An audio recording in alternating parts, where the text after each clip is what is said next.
தமிழ்நாட்டில் இந்த ஆண்டில் மட்டும் நிறைய புத்தொழில் நிறுவனங்கள் தொடங்கப்படுகின்றன. இது குறித்த விரிவான தொகுப்பை பார்ப்போம்.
செயற்கை நுண்ணறிவு உள்ளிட்ட பல்வேறு துறைகளில் புத்தொழில்கள் தொடங்க ஊக்கமளிக்கப்படுகின்றன.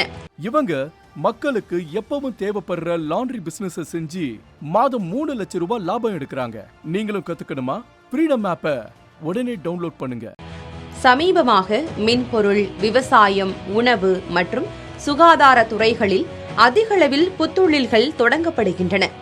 தமிழ்நாட்டில் தொடங்கப்படும் புத்தொழில்களில் சென்னையில் 65%, அதற்கடுத்து கோயம்புத்தூரில் 15% தொழில்கள் தொடங்கப்படுகின்றன. புத்தொழில் தொடங்குவதற்கான ஆலோசனைகளை வழங்குவதற்காக சென்னை, ஈரோடு, திருநெல்வேலி, மதுரையில் வட்டார புத்தொழில் மையங்கள் செயல்படுகின்றன.